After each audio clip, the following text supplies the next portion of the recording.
இன்னைக்கு டாபிக்ல நான் ஒரு 3 புக்ஸை ரெஃபர் பண்ண போறேன். இது something related to psychology, design, interaction design and various aspects of UX and UI design. So இந்த புக்ஸ் எல்லாமே பிகினர்ஸ்க்கானது. ஆல்ரைட், இன்டர்மீடியட் அல்லது ப்ரொஃபஷனல் பீப்புள் ஆல்ரெடி இந்த புக்ஸை பத்தி கேள்விப்பட்டிருப்பீங்க. கேள்விப்படல அப்படின்னு சொன்னால் இன்னைக்கு நீங்க அதை தெரிஞ்சுக்கலாம். இந்த புக்ஸை நீங்க வாங்கி படிக்கலாம். பட் இந்த புக்ஸ் எல்லாமே முழுக்க முழுக்க பிகினர்ஸ்க்கானது. சில டாபிக்ஸ் அவுடேட்டட் ஆயிடுச்சு. இருந்தாலும் கூட அது ஒரு ஃபவுண்டேஷன் லெவல்ல படிக்க வேண்டிய ஒரு புக் தான். ஒரு யூஎக்ஸ் அண்ட் யூஐ டிசைனராக நீங்க இருக்கணும்னு ஆசைப்பட்டீங்கன்னா அட்லீஸ்ட் ஒரே ஒரு தடவை இந்த புக்கை நீங்க படிக்கலாம். அந்த 3 புக்ஸ் என்ன அப்படிங்கறத இப்ப நம்ம பார்க்கலாம். So let's get started.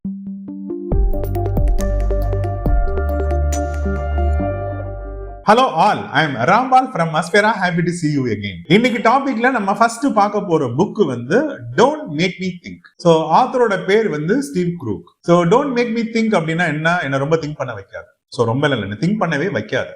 இதுதான் புக்கோடைய டைட்டில். சோ இதுல என்ன பண்ணிருக்காரு அப்படின்னு பாத்தீங்கன்னா, இவர் ஒரு டிசைனர் தான். சோ இவர் கிட்டத்தட்ட ஒரு 20-25 வருஷத்துக்கு முன்னாடியே வெப் யூசபிலிட்டியில் இருக்கிற ப்ராப்ளம்ஸ், ஹியூமன் கம்ப்யூட்டர் இன்டராக்ஷன்ஸ், அதாவது ஒரு ஹியூமனுக்கும் ஒரு கம்ப்யூட்டருக்கும் இன்டராக்ஷன்ல இருக்கக்கூடிய ப்ராப்ளம்ஸ், ஸோ இது எல்லாத்தையுமே லிஸ்ட் பண்ணி இது எல்லாத்தையும் எப்படி சால்வ் பண்ணணும் அப்படிங்கிறதுக்கான ஒரு புக்ஸை இவர் எழுதிட்டார்.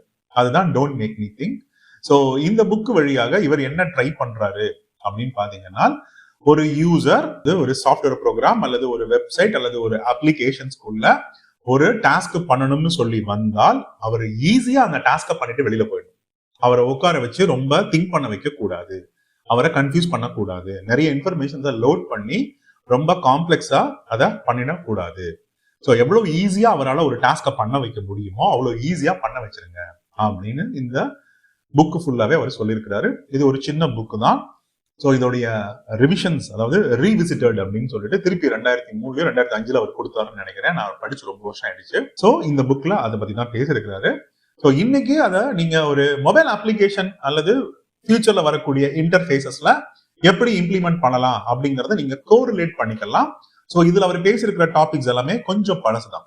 ஆனால் நான் முதல்ல சொன்ன மாதிரி நீங்க ஒரு யூஎக்ஸ் அண்ட் யூஐ டிசைனராக இருக்கும் பட்சத்தில் ஒரே ஒரு தடவை இந்த புக்கை நீங்க படிச்சு பார்க்கலாம். ரொம்ப கிளீனா அழகான எக்ஸ்பிளனேஷன்ஸோட அவர் கொடுத்து நம்ம லிஸ்ட்ல இன்னைக்கு நம்ம பார்க்க போற 2வது book the elements of user experience. So user centered design for web and beyond அப்படிங்கிற டைட்டில்ல ஜெஸ்ஸி ஜேம்ஸ் கேரட் அப்படின்னு ஒருத்தவங்க எழுதியிருக்கிறாங்க. சோ இந்த புக்கை பொறுத்த வரைக்கும் அவங்க என்ன ட்ரை பண்றாங்க அப்படின்னு பாத்தீங்கன்னா, கிட்டத்தட்ட யூசர் எக்ஸ்பீரியன்ஸ் டிசைனா ஒரு ஸ்ட்ராட்டஜில இருந்தோ எக்ஸிகியூஷன் போற வரைக்கும் இருக்கக்கூடிய ஒரு 5 எலிமெண்ட்ஸ் இருக்குது அல்லது 5 பிளேன்ஸ் இருக்குது அப்படின்னு சொல்லிட்டு ஒரு 3 டைமென்ஷனல் டயக்ராம்ல எக்ஸ்பிளைன் பண்ணிருப்பாங்க. சோ எப்படி ஒரு யூஎக்ஸ் டிசைன் ப்ராஜெக்டை ஸ்டார்ட் பண்றதுல இருந்து ஆரம்பிச்சு படிப்படியா கொண்டு போய் ஒரு எக்ஸிகியூஷன் பண்றது அப்படிங்கறத பத்தி இதுக்கு நடுவில் இருக்கக்கூடிய ஒரு 5 ஸ்டேஜஸ் அல்லது 5 பிளேன்ஸ் அவங்க அப்படிதான் சொல்றாங்க. இந்த எலிமெண்ட்ஸ் சொல்றாங்க, பிளேன் சொல்றாங்க. ஆல்ரைட், சோ என்ன பொறுத்த வரைக்கும் 5 எலிமெண்ட்ஸ் ஆஃப் யூஎக்ஸ் அப்படின்னு வச்சுக்கலாம். சோ இதை இந்த புக் வழியா அவங்க டீடைலா எக்ஸ்பிளைன் பண்றாங்க. சோ ஒரு ப்ராஜெக்டை எப்படி ஸ்டார்ட் பண்ணதுல இருந்து, அதாவது ஸ்டார்டிங்ல இருந்து ஆரம்பிச்சு எப்படி எக்ஸிக்யூட் பண்றது வரைக்கும் இருக்கிறத பத்தி இந்த புக்ல டீடைலா எக்ஸ்பிளைன் பண்ணிருக்காங்க. சோ இந்த புக்கையும் நீங்க ஒரு தடவை படிச்சு பார்க்கலாம். சோ இதுவும் one of the useful books. நீங்க இதை ரொம்ப ஹை லெவலா இந்த கான்செப்டை குயிக்கா தெரிஞ்சுக்கணும்னு நினைச்சீங்க அப்படின்னு சொன்னால் 5 எலிமெண்ட்ஸ் ஆஃப் யூஎக்ஸ் டிசைன் அப்படின்னு சொல்லிட்டு நீங்க கூகுள்ல சர்ச் பண்ணி பாருங்க.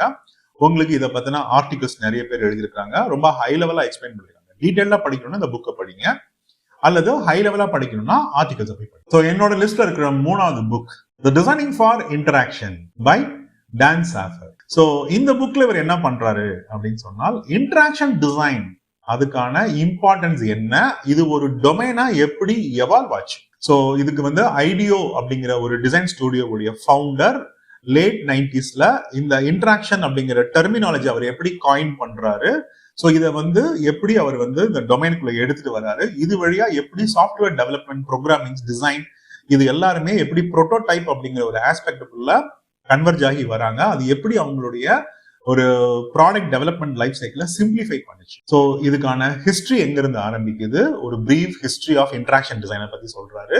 ஸோ இன்டராக்ஷன் எவ்வளவு இம்பார்ட்டன்ஸ் ஒரு ப்ராஜெக்ட்ல அல்லது ஒரு ப்ராடக்ட்ல, அதாவது ஒரு டிஜிட்டல் ப்ராடக்ட்ல ஒரு இன்டராக்ஷன் அப்படிங்கிறது எவ்வளவு இம்பார்ட்டன்ஸ். ஸோ டிஜிட்டல் ப்ராடக்ட் இந்த சென்ஸ் ஒன்றும் கிடையாது, மொபைல் அப்ளிகேஷன், வெப்சைட் இது எல்லாமே டிஜிட்டல் ப்ராடக்ட் தான். ஸோ இதுக்குள்ள ஒரு இன்டராக்ஷன் அப்படிங்கிறது எப்படி ஒரு வைட்டல் ரோல் பிளே பண்ணுது. ஸோ இதுதான் இந்த புக்ல அவர் டீடைலா எக்ஸ்பிளைன் பண்ணிருக்கிறாரு. ஸோ இது மூலமா நீங்க என்ன பண்ணலாம் அப்படின்னா, இன்னைக்கு நீங்க ஃபிக்மால நிறைய ஸ்மார்ட் அனிமேட்டு, ஏகப்பட்ட இன்ட்ராக்ஷன்ஸ் யூஸ் பண்றீங்க. இப்ப ரீசெண்டா அவனும் வேரியபிள் காம்பனன்ட்லாம் கொண்டு வந்திருக்கிறான். ஸோ இதுக்கான ஹிஸ்டரி என்ன, இது எப்படி எவால்வ் ஆச்சு, யாரு முதல்ல இதை கொண்டு வந்தாங்க, எப்படிலாம் வந்து யூஸ் பண்ணலாம். ஸோ இதுக்கு நமக்கு வேற நாட் ஓன்லி டெக்னாலஜி இன்னோவேஷன்ஸ், இதுக்கான பிளாட்ஃபார்மும் நமக்கு தேவைப்படும், அதுக்கான டிவைசஸும் நமக்கு தேவைப்படும். ஃபார் எக்ஸாம்பிள், இப்ப மொபைல் போன் அப்படின்னு ஒரு டிவைஸ் இல்லைன்னு சொன்னால் நீங்க இன்ட்ராக்ஷன்ஸ் அப்படிங்கறத எப்படி பண்ணுவீங்க? ஸோ அதனாலதான் சொன்னேன், டெக்னாலஜியோடைய இன்னோவேஷன்ஸும் வேணும், டிவைசஸும் வேணும், இன்ட்ராக்ஷன்ஸும் வேணும். ஸோ இன்ட்ராக்ஷன்ஸோடைய ரோல் எப்படி இருக்குன்றத அவர் டீட்டெயிலா எக்ஸ்பிளைன் பண்ணிருக்கிறாரு. ஸோ கண்டிப்பா நீங்க ஒரு தடவை இந்த புக்கை படிக்கலாம். ஆல்ரைட், ஸோ இன்னைக்கு நான் வந்து ஒரு 3 புக்ஸை பத்தி நான் இன்னைக்கு எக்ஸ்பிளைன் பண்ணிருக்கேன். மூணுமே 3 டிஃப்ரெண்டான ஜானர், யூஎக்ஸ் டிசைன்லயே அல்லது யூஎக்ஸ் யூஐ டிசைன்லயே மூணுமே 3 விதமான டாபிக்ஸ் பத்தி நான் இந்த புக்ஸ் எல்லாம் டீல் பண்ணுது. ஸோ ஒன்னு வந்து யூசபிலிட்டி பத்தி பேசுது, ஒன்னு வந்து கம்ப்ளீட் ஒரு ப்ராடக்டை எப்படி ஸ்டார்ட், அதாவது ஒரு ஸ்கிராச்ல இருந்து ஸ்டார்ட் பண்ணி எக்ஸிக்யூட் பண்ணணும்ன்றத பத்தி பேசுது. இன்னொரு புக் வந்து இன்ட்ராக்ஷன்ஸ் பத்தி பேசுது. ஸோ ஒரு பிகினராக இருந்தீங்க அப்படின்னு சொன்னால் இந்த 3 புக்கையும் நீங்க போய் ஒரு தடவை கண்டிப்பா படிச்சு பாருங்க. So keep learning, keep explore. So I will catch you soon with another interesting topic. Until then, bye bye.